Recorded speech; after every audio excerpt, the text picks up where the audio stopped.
Hello, my name is Oscar Young. I'm a philatelist here at Stanley Gibbons in the Strand in London, and I work in the auction department. And in my day-to-day job, I'm meeting with customers and valuing their collections, taking collections in for consignment for sale, and then valuing and describing them for sale in our many auctions that we hold throughout the year.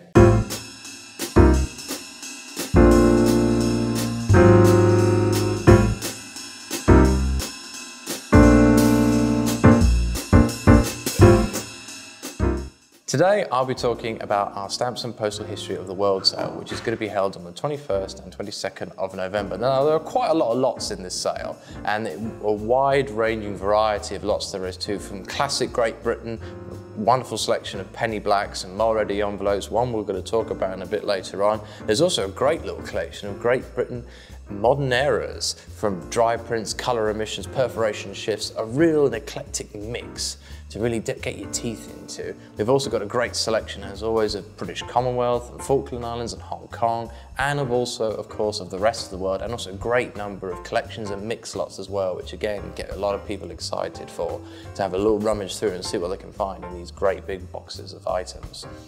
I'm going to talk about just 3 items, which I think are my own personal highlights from this sale, and to give you some idea of the breadth and depth of the collections that we have here on offer in the sale. So the first lot we're going to talk about is lot 34. Now in this sale we have a large amount of Mulready envelopes. Now this Mulready envelope sticks out from all the others because this one is actually addressed to William Mulready. Now this is an example of Victorian hate mail, effectively, because the Mulready envelope, whilst is quite a revered design now, wasn't so well revered back then. In fact, it was actually quite ridiculed, spoofed and satired, and you had numerous sort of Mulready caricatures that were also available on the market mocking the Mulready envelope, which was the precursor to the penny black as the immediate penny postage receptacle. Now this letter sheet, as you can see, has been embellished by an anonymous hater, and he wrote to William Mulready expressing his displeasure about this item. Now, I can't actually say what is said in here because of YouTube rules, but I can show you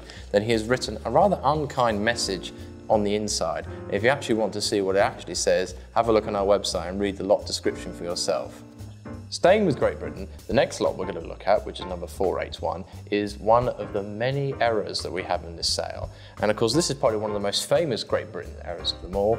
This is the famous Post Office Tower omitted, and which is where the olive yellow ink, which was used to print just the Post Office Tower, now more commonly known as the BT Tower, which still stands today, ran out during the course of the printing. And of course, the whole tower can be omitted.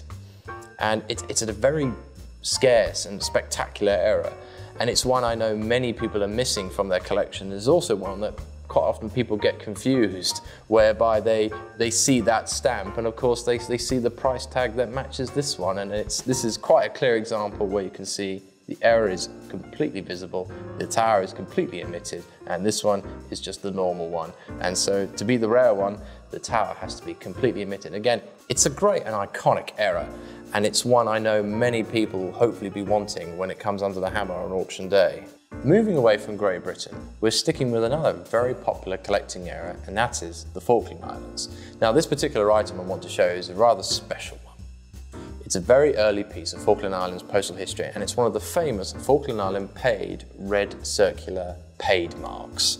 Now, before the Falkland Islands got their own stamps, they used a system of denoting that postage had been paid with these circular red marks, and as you can see that it's been rated at the value of £1, and that was paying the rate back to England, and this particular cover is going to Bournemouth. And it's an incredibly fine and rare example, such a crisp strike of the Falkland Islands paid mark. You know, the more you see of this mark, the better they are and the more valuable they are. They are quite highly catalogued too, and you can see why, because quite often you'll see this mark, but it's only a partial impression, or it's not that clear. But this one is exceptionally clear, and it's a premium example of it. It is an incredibly rare mark, and it's one I know that will gain an awful lot of interest from the Falkland Island collectors when it comes under the hammer on auction day. I hope that's given you an insight into the many mouth-watering items that are going to be appearing in our November auction.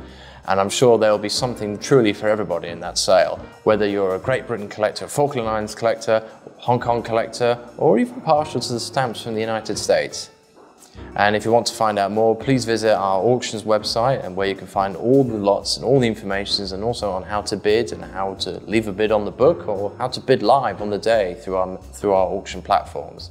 And as always, if you've been watching our videos, you know how this will end. Please like and subscribe for more Standard Gibbons content.